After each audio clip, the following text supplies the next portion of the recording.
Today, we will take a short excursion to a botanical natural monument of national importance. Here, a relic of pre-glacial vegetation, a grove of berry yew, has been preserved in the thickets of a virgin forest.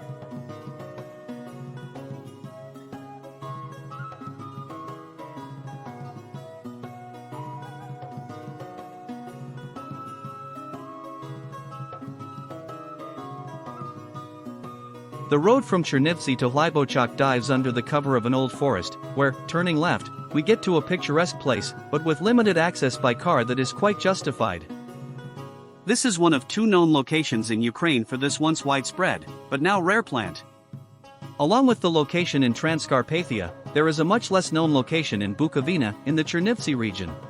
Here, at the source of the Taxus stream, a left tributary of the small Darelui River, the intensely dissected range of the Chernivtsi Heights is adorned with a well-preserved centuries-old forest for many kilometers. This forest contains many patriarchal trees, beeches, oaks, ash trees, sycamores, and maples, whose leaves amaze with their colorful diversity every autumn. They form the protective cover under which more shade and cold-loving plant species hide.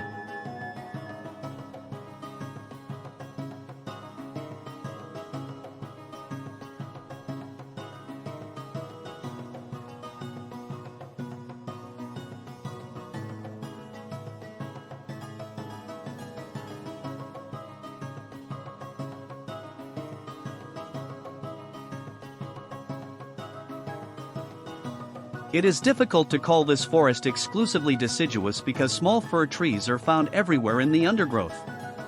In places, they form groves of large trees and then the forest takes the similarity to a real Carpathian taiga. This is quite logical because this area is part of the Forecarpathian and the altitudes here fluctuate within 300 to 500 meters approaching the front ridges of the Carpathian Mountains in terms of climatic indicators.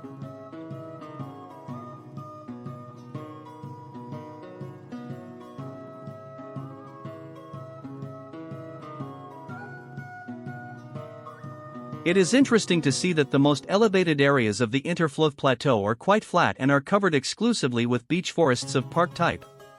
Closer to the edge of the plateau, there are many young fir trees in the undergrowth. Knowing that somewhere nearby there is a large area of yew growth, which is remotely similar to fir, it is worth starting to look more attentively. Without much experience, sometimes it begins to seem that this rare and mysterious plant is already growing around.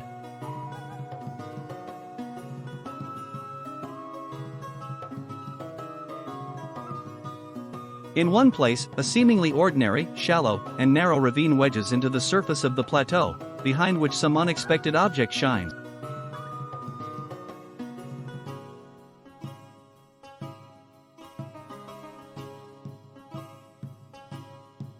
This is a sign that informs us that we have reached the yew ravine. Surprisingly, a coniferous tree grows nearby, which is no different from an ordinary fir tree.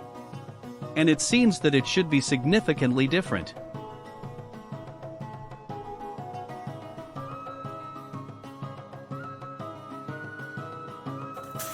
Let's try to walk a little down a small ridge between two ravines, which are getting deeper and deeper. We need to check what is happening a little lower.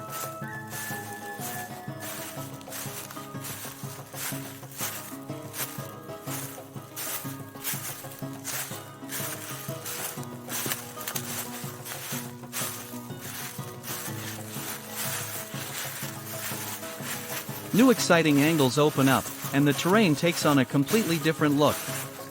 The intrigue grows, and it becomes more and more difficult to walk. And here it is, a berry yew.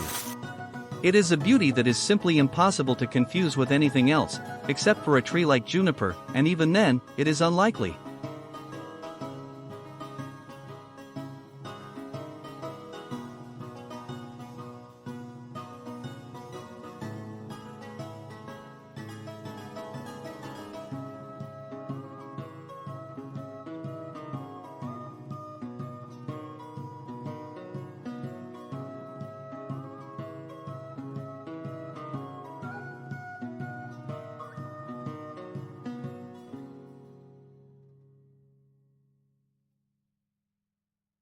These trees are hidden under the cover of an ancient beech forest that provides very thick shade on hot sunny days in this ravine. This is a fundamental factor in the preservation of this rare plant, which is the record holder for shade tolerance among conifers and is very picky about soil and air humidity conditions.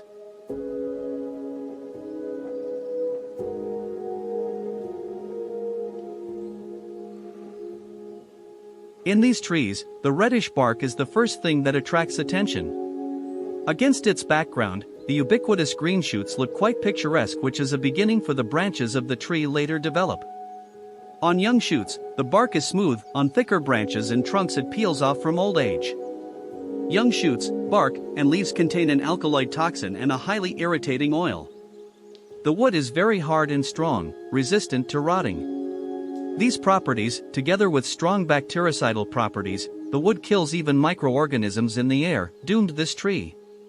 In ancient times, the berry yew was distributed over a very large territory, and as of now it has been almost completely exterminated by people. Many legends are associated with these unusual trees. Once, during a military campaign in the territory of modern Turkey, part of Alexander the Great's army died as a result of spending the night in a yew forest. Something similar happened here, when a few years ago, due to winter hunger, deer ate poisonous branches and died. In the Middle Ages, it was mainstream to poison enemies by giving them wine to drink from yew cups. Although European monarchs believed in the magical properties of this wood and made furniture for them from it. Even during the last ice age, these trees were widely distributed throughout Europe continent. But 10,000 years ago, this cooling gradually changed to modern warming and the trees began to lose their ecological niche. Now they form only similar hidden areas in the most shaded and cool places in the undergrowth of primeval forests. It is no coincidence that here we observe these trees on the northern slopes of a rather deep ravine. And these exotic red branches in the middle of a bright green crown remind us of what the forests of the Ice Age looked like. Interestingly, now we observe fallen leaves of beeches, trees that came here later, in the needles of relict yews.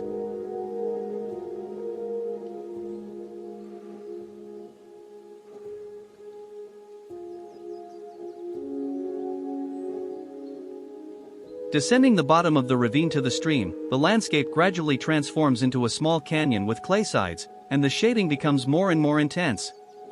The number of trees and the density of their growth also increase accordingly.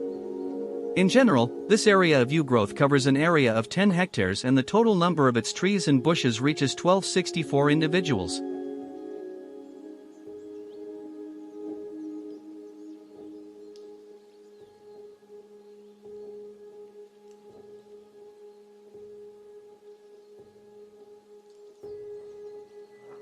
It is very interesting to observe how some bush-shaped plants grow even on cliffs where other plants cannot survive. In this area, specimens aged 60 to 80 years prevail, although there are also many 500-year-old plants. However, they are not very showy in appearance. They are only up to 5 meters high and 30 centimeters in girth because they grow very slowly, 1 centimeter per year.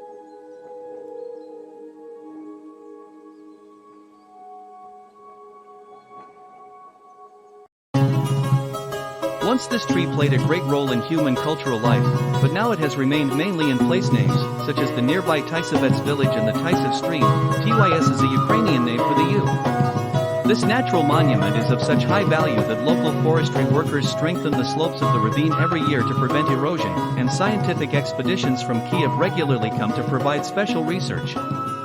So, if you get to this place, please treat with respect for this unique environment and the work of enthusiasts.